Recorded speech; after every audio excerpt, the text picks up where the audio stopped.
علیکم. نوی ویډیو سره تاسو غلګلې وایو. امید لرم چې تاسو ټول به روغ خوشحاله وئ، ژوند په مزو کې به وئ.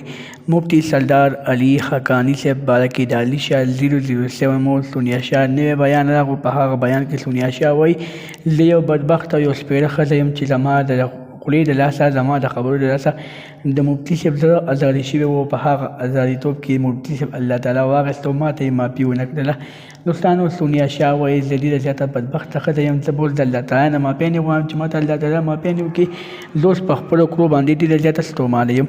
دوستانو سونیا شاه نورې څه خبرې کړي مفتی صاحب باره کې، هغه ټولې خبرې درسره په دې ویډیو کې شریکوم. د دغه رنګې نورو معلوماتي ویډیوګانو لپاره زموږ خبر میډیا چینل سبسکرایب کړئ. تر دې نشان ورڅخه خامخا وښیئ چې زموږ هر یوانۍ معلوماتي ویډیو تاسو ته په اسانۍ سره ملاویږي. دوستانو مفتی سردار علي حقانی صاحب باره کې د علي شاه 007 مول سونیا شاه ډېرې ښه خبرې کړي. سونیا شاه وایي چې زه د الله تعالی نه معافي نه غواړم چې ما ته الله تعالی معافي نه وکړي، ځکه چې ما د مفتی صاحب زړه ازادي کړی و. مفتی صاحب د زړه نه ما ځان ته خیري وباسلې وي. مفتی صاحب په ما پسې خل بیان کې خبرې کولې، د هغه خبرو په وجه باندې ما ډېره زیاته غوسه راغلې وه او ما مفتی صاحب پسې کنځل وکړل.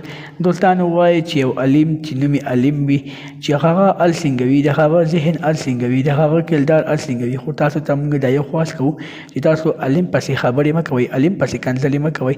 هغه علم د هغه په سینه کې کتابونه پراته دي، د هغه په سینه کې علم پروت دی، د هغه په سینه کې قرآن مجید پروت دی، خو تاسو بیا هم هغه پسې خبرې کوئ. دوستانو سونیا شاه وایي چې د الله تعالی نه معافي نه غواړم او وایي چې دې ځل به ما ته الله تعالی معافي وکړي.